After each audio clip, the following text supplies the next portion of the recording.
Hey two-wheel adventurers, this right here is the Royal Enfield Himalayan 450, a bike that has jumped straight into the adventure scene as a versatile little bike that supposedly can perform many roles. Everything from the daily commuter all the way to the multi-day adventure mule. Well, I've been lucky enough to get my hands on this bike for a little while, and I plan to put it through its paces over the coming months to see if it is a worthy adventure bike. Now there's no better way to start a test than diving straight on into it and getting this thing into some off-road action. Make sure you stick around to the end of the video to see what happens when you push the little Himalayan 450 a little bit too hard. Let's go. That one hurt, guys.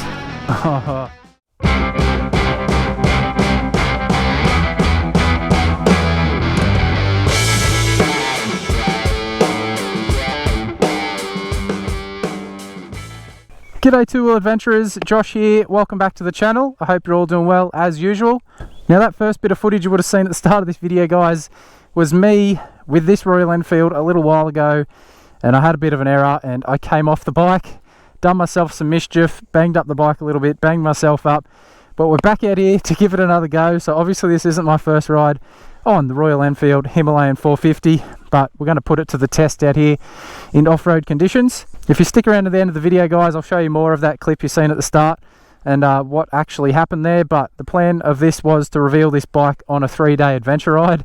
I had the bike geared up and everything, but only about 3 hours from home I had that bit of a mishap and had to run home with my tail between my legs. So we're out here today for the first video for you guys to test this thing off-road, and hopefully at a later date I'll get out to test this thing on a proper adventure. But a few quick thank yous to a few people for giving me this opportunity to have the Royal Enfield Himalayan 450 for a few weeks to test out. Firstly, thanks to Robbie from MX Store for putting me in contact with the right people to make this happen. Thanks Mal from Royal Enfield, and thank you to Royal Enfield obviously for this awesome opportunity, guys. I really appreciate it. And let's go see how this thing goes off-road, guys. It's a bit sticky, a bit wet out here today, so I'm unsure of how these tyres here are going to go. They're basically a road tyre really, so we'll see what happens today. But enough chat, let's get on the bike and let's see what this thing can do.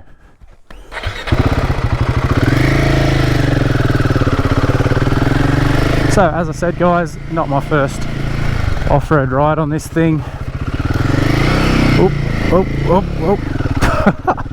But we'll see how she goes. Get this. Obviously looking at this bike, doesn't have the clearance that most bikes I've ridden off-road has, but we'll see how she goes. On-road it's an absolute dream, this thing. I had to ride about an hour to get to where I am now, and she goes well, and I've been commuting to work as well. But off-road, that's what adventurers want to know. Now you can turn the ABS traction control off on the rear only on this thing. Can't do it to the front, but at the moment I've left it as it is, so it's all on. Usually off-road you just get rid of that stuff because it stuffs you around, but I'll leave it on for now and see how it feels, see if it hinders or helps, and then we'll make changes as necessary. Guys, I'm not looking to race this thing through here. Clearly not a racer by any stretch, and this bike is not designed for that. It's designed for an adventure rider, and then you get to some tracks that might be a bit harder and you just want to know you can get through it. If you're going to buy this bike to go and ride enduro the whole track, well, it's probably a silly choice, right? One thing straight out of the gate, oh, bit of mud, let's go around that. One thing straight out of the gate, guys, the standing position on this thing for me, I'm 6 foot, average dude, and it's actually really comfortable for standing. Looking at the bike, it looks like a really short bike, so I wasn't sure how it would go, but so far it feels alright. Now I'm just in second gear here, guys, lugging along. She's chugging away, getting the job done. Not a crazy hard track, but pretty standard for an adventure ride. actually really good to stand up on this thing. For me anyway, it's almost the perfect height. It's a bit hard to grip the tank and the seat with my legs there, where stand up, but still, the actual height of the bars and seating position, the ergonomics of the overall bike feels really good.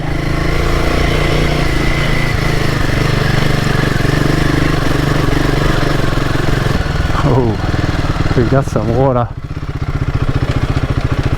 A couple other bikes have gone around. Might just have a quick look here before I push through. Yeah, surely I can crawl through there.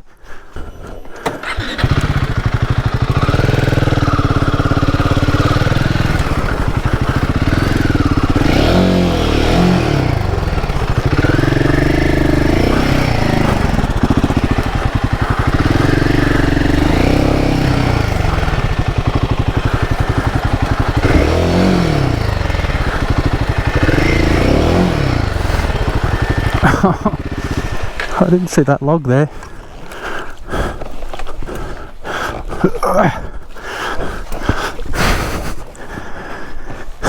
Zero grip with these tyres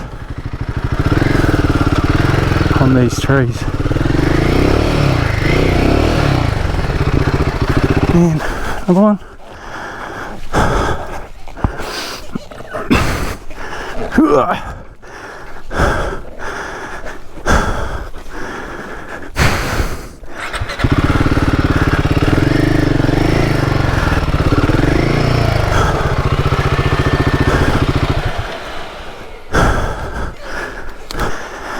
Oh, sorry for the heavy breathing, guys, but oh, that's deeper than I thought.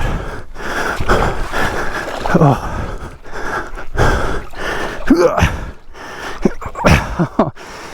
Okay, but yeah, guys, first thing you should do to your Royal Enfield if you're going to go off-road, change these tyres. I really wanted to go through that way, but I think the puddle gets pretty deep, so I'm not going through that, and I can't get upside. There's so many logs. As soon as I hit each one, there's zero grip with these things once they got mud on them. Even just not even at the log in the mud, I'm just sliding down the hill. So I think if I keep going, might become a bit of an issue for me. It might be one of those 1 minute jobs turning into an hour. So we'll just keep cruising around in some different spots. See how we go.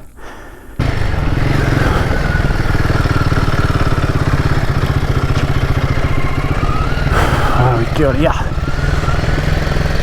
So as I said, guys, ABS, everything is still on. That could have been an issue actually through those logs. I didn't even think of that. But these tyres have no grip either way, so I don't know if it would have changed a whole lot.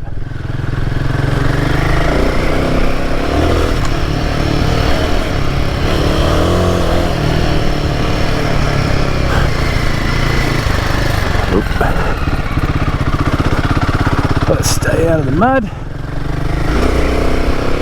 doesn't take much for these tyres to cake up with mud and crap, and then you're pretty much running a slick.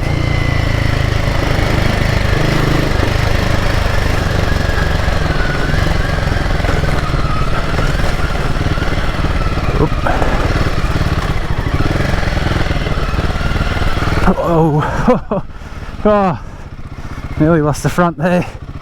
That was close. It is slippery.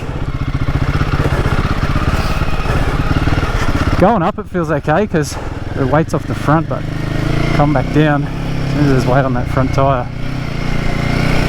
she got nothing.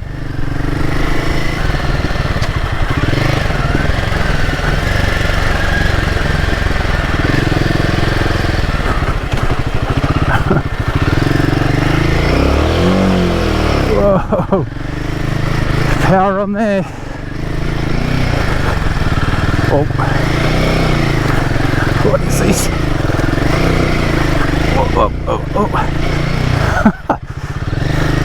Oh, I've committed to this way. Go the little Royal Enfield. It's getting it done. Now there's nothing flashy about it. There's no breaking speed records or anything like that. But she is getting the job done. As I get through this crap bit. Oh. Come on, ABS, help me. Will you help me? No, you're not going to help me. You'll make me go in the hole. Oh, oh yes. Yes. I think it helped me. Or maybe it was me, I don't know. You couldn't see it on the camera, but the back end was very close to slipping in to a hole.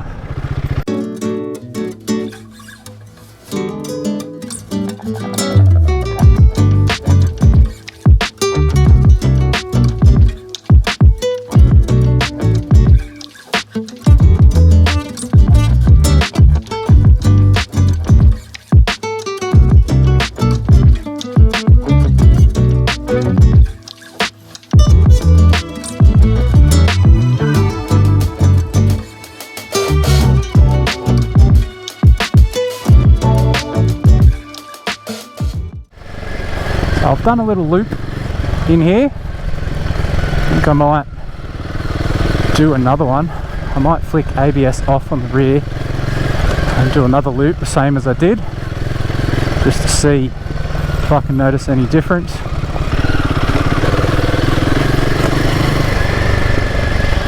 Supposed to go down this way. I completely just changed my mind and went a different way. Oop.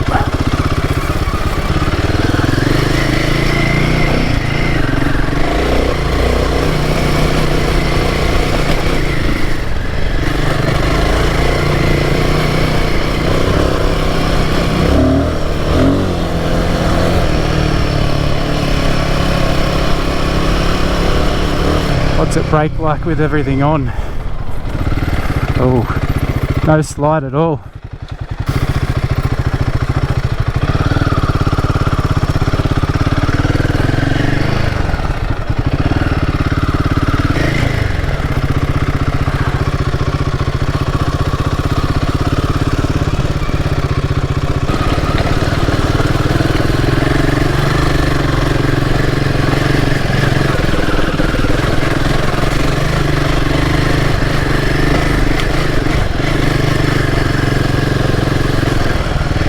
Alright, time to do another loop, but as I said, we'll switch the ABS off, which is easy to do, guys. Just this M button here, which I assume is mode. Tap it once. Okay, mode change denied, retry next engine cycle. Alright, I've had that come up before, so just turn the bike off and on. I don't really know why it doesn't allow you to do that sometimes, but anyway, turn the bike off and on, and then the mode button. Performance ABS is on currently, so you just press it until you see what you want, which is rear ABS off. So that's the second mode, but there's 4 there.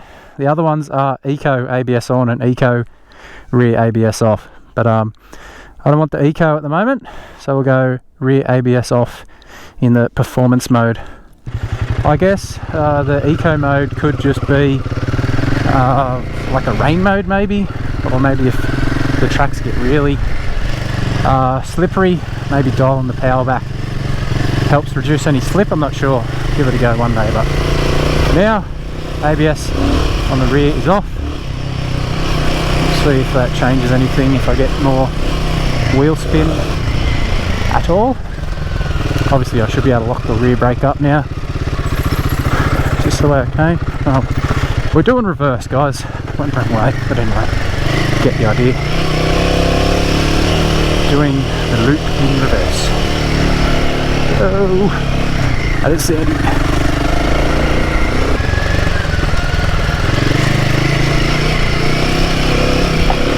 Oh, I came from that way. Better turn right. Up here. Oh, into the rut. Oh yeah. Slides. But the power of this thing is very manageable, guys. very manageable. I'm just going first and second gear through all this, half throttle, just cruising. You don't need a bucket load of power off-road, especially the average Joe like myself. It's got enough to get the job done. So down the track, guys, I will have a full review full review of the Royal Enfield Himalayan 450. That's not today, obviously. I've done a bit of riding on it that I haven't videoed, and obviously the riding that I did, which you'll see coming up at the end of this video, where I had a spill, but still want to get some more hours, some more kilometers under my belt on this thing before I go give my thoughts on the bike as a whole. And I really want to get out on that proper adventure. Proper adventure on it, so I can test it in what it's made to be. Test it in what it's made to do, I guess.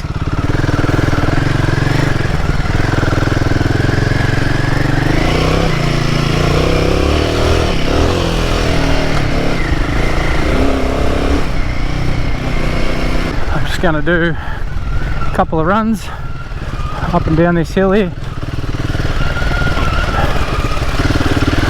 It's just your standard sort of adventure ride trail, bit of clay, some ruts formed from water runoff,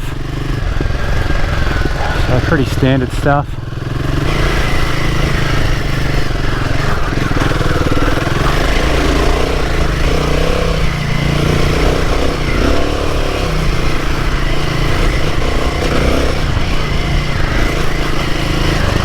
Coming up the hill, this thing feels pretty planted. Going down, to shift my weight a fair way back to feel somewhat comfortable. Sure, an off-road tyre would make the world of difference on this thing. Would definitely make me feel a lot more confident in giving it a handful up this hill, but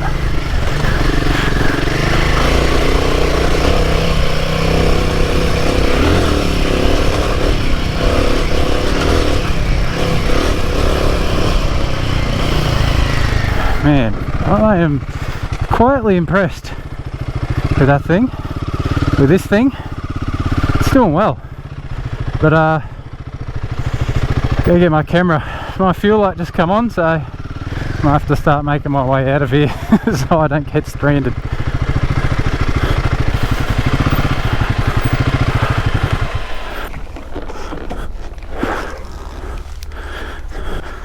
So close up of what it is. Sandy, clay stuff. Well, I am quietly impressed so far, guys. So getting the job done. For this kind of stuff, it's doing fine. I mean, I'm not pushing it hard through here, just going at a pretty average pace, and suspension is holding up on everything, doing well. Would that change with some luggage on the back? Possibly. But as it is right now with me, about 90 kilos plus all my gear, doing just fine. But I've got a fuel light, so you know what motorbike fuel lights are like. You could have heaps of range, you might have not much at all, but I don't want to suffer fuel anxiety for the next hour, so I'm gonna reverse my ride and make my way out of here. Well, to all adventurers, I did promise if you stuck around to the end of the video you could see what happened to me aboard the Royal Enfield a couple of weeks ago. So without further ado, I'll send you guys over to finish the video with that. But thanks so much for tuning in. As I said, remember, if you want to see more Royal Enfield content, my full review coming in the next couple of weeks, months, whatever. Be sure to subscribe to the channel so you don't miss out on that. And yeah guys, enjoy this next clip.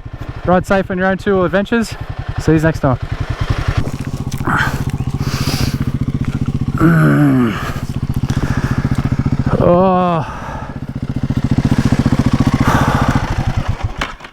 Oh man,